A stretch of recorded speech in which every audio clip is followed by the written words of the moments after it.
Kwento ko lang na maikli dahil naalala ko ito nung panahon nung 2015. 2015, bago po kami sumuporta kay Pangulong Duterte, kasama ko po si Mocha nun. Konti pa lang ang followers ni Pangulong Duterte. Parang imposible ika nga. Kayo po ba naabutan niyo 2015? Yung marami sa inyo, naging naging talagang, kusa lang? Volunteers lang, ika nga. Marami yung sa atin gano'n.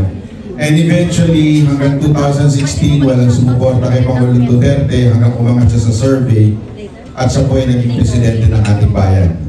Naalala ko po yun kasi kahit ngayon po, marami po sa atin siguro sa mga ibang Pilipino na iniisip pa nila kung si Pastor Kibuloy po ba ay karapat-dapat na senador.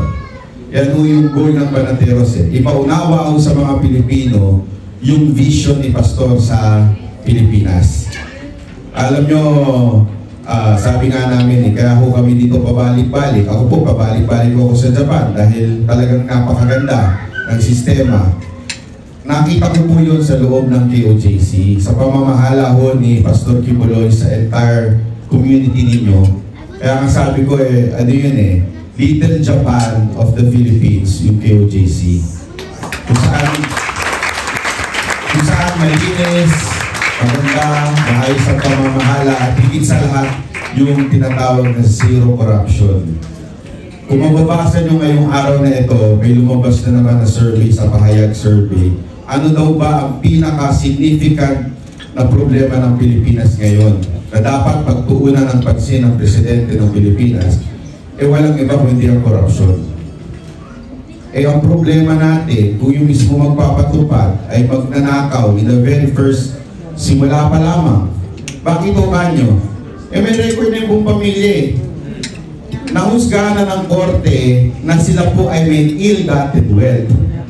And yet, until now, hindi isinosoli. How can you lead a group or a country kung ikaw mismo ay may problema, yung pamilya mo mismo hindi sinoli yung ill-gotten wealth? Naintindihan natin? Ang kinagandahan ng kay Pastor, siya po'y malinis.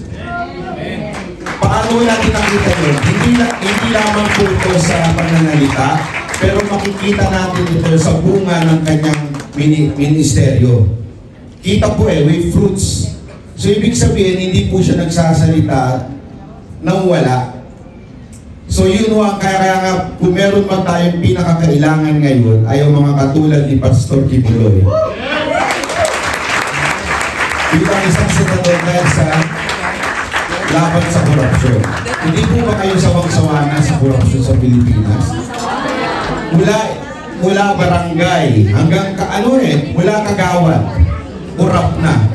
Lagi nga po kami nag-uusap ni Mocha kasi po si Mocha ngayon tatakbong konsehal ng 30th Street ng Manila. Meron po kami kamag-anak. Sana po. Ito pala pinag-uusapan na namin ni Mocha kasi siyempre alam naman po natin, hindi naman po kami mga entertainer lang. Dati kami OFW. Wala po kaming bondo. Pinag-uusapan namin, marami daw, nakalib ba kayo? Marami daw nangihinging mga kagawad para lang iboto. Sabi ko nga kay Mocha, wala tayong magagawa, wala tayong may bibigay. Ganun talaga Kasi if we start to be corrupt, doon pa lang sa paghalal, corrupt na tayo katuluduluhan. Di ba po? Kaya nga sabi namin, manalo matalo, at least hindi naging corrupt. Kasi doon pa lang, corruption papasok na sa puso ng tao Naintindihan ko na. Kaya nga how do you expect a senator to fight kung simula pa lang nangungurap na? Paano? Kukurapin niya yung tao, magbibigay siya ng ayuda, tupad. Paano yung pagtuntong? Naturalmente, babawi yan. Yun ang kinagandahan kay Pastor Kibuloy. Alam nyo, marami na kaming, pag tinatanong kami Banateros kung paano gagawin ang kampanya ni Pastor Kibuloy, alam nyo, simula pa lang lagi nang sinasabi sa amin, through his, yung leaders niya, to do it right. Whether manalo matalo, basta tama ang paraan, doon tayo. Kaya nakakatuwa. Kasi makaasahan mo na tuwid ang magiging pamamahala ni Pastor Kibuloy. Actually, nung panahon na unang nakita, tuling nakita ko si Pastor Kiboy, nakasama namin sa dinner. Ang talagang sinasabi ko nga sa kanya, just in case lang, Pastor Kiboy, kung hindi tumakbo si VP Sara Duterte or even after VP Sara Duterte, you should run for president. Naniniwala po ba kayo? Kasi alam mo, ito wala akong halong biro o wala akong ito ha. Kung matatandaan nyo, 2022, kami po ay nangampanya, hindi po kami nagpabudol. Meron po ba nagpabudol dito? Marami. Okay, marami tayo. Kami po, hindi po kami nagpabudol at nag-is po kami. Alam niyo po kung bakit? Nung mga panahon na bago mag-eleksyon, ilang beses po akong pinatawag ni Pangulong Duterte sa Malacanang. Tinatanong niya yung social media. At paulit-ulit ko rin sinasabi sa tinatanong sa kanya, Tatay, sino po bang susuportahan namin? Sino po ba sa tingin ninyo? Si Marcos po ba? Alam niyo, sagot niya kagad sa akin, ayaw niya yun. Kaya talaga kami, grupo namin, kahit anong-ano ng ibang tao, sabi niya, ayaw niya talaga yun. Sinabi niya sa akin personal niya, mga 4 na beses sa akin sinabi, ayaw ko yan. Alam mo ba, ilang beses nagpunta yan, nagmakaawa para maging sekretary? Hindi ko binigyan kasi ayaw ko sa kanya. Yun ang sinabi sa akin ni Pangulong Duterte, no?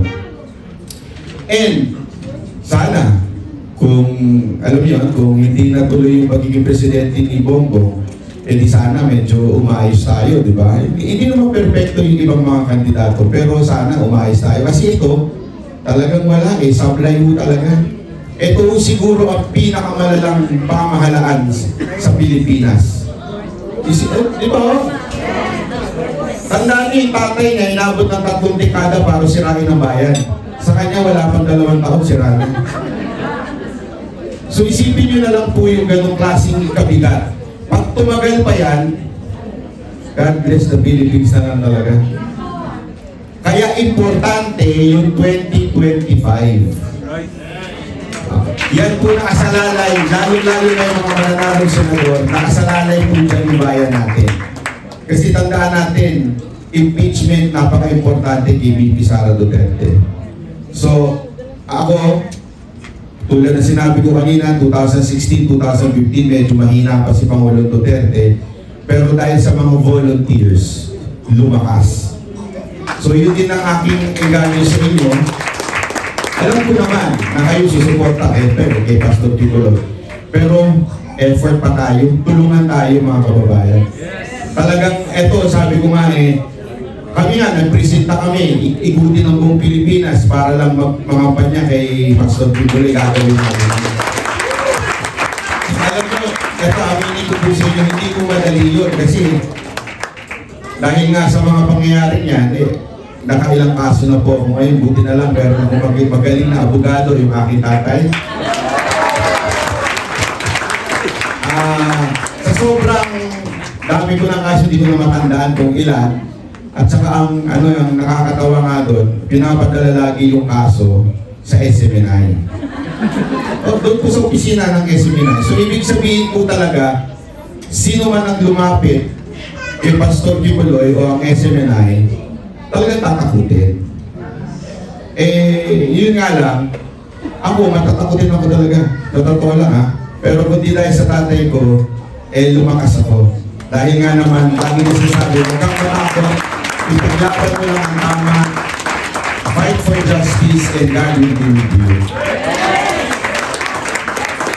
So, huling ano ko na lang po, kaya huwag po kayo matatakot o huwag po kayo mawawalan ng loob dahil si Pastor Kibuloy nasa loob ng bilangguan. Huwag po tayo mawawalan ng loob. Dahil tandaan mo natin, kung walang Pablo, si Paul, di ba, nakulong, wala ho sigurong kakalat ng Christianity. Kung wala ho ang mga disipulong binitay, wala hong kakalat ng Christianity. At igit sa lahat, kung walang Panginoong Jesus, there will be no Christianity. But every one of them gave their life to God. So ganoon din po sa tingin ko, si Pastor Kibuloy, hindi ko naman sinasabing gano'n na magiging niya. Pero gayon pa man, diba alam naman po natin na to live is Christ and to die is gain. So sigurado yan, makakabuka po yung nangyari pagkakulong kay Pastor Kibuloy. Naniniwala kayo doon? Naniniwala ba kayo na magkakaroon niya ng napakagandang resulta sa Pilipinas? Kasi lagi ko natin natandaan, there's only two ways. God's way and man's way. Diba? Hindi natin alam kung bakit nagkaganito bahay natin, pero magtiwala lang tayo sa Panginoon. And if this is God's way, kung makulong si Pastor Kibuloy, magpasalamat pa rin po tayo sa Panginoon dahil may plano siya sa atin. Kailangan po, maraming salamat.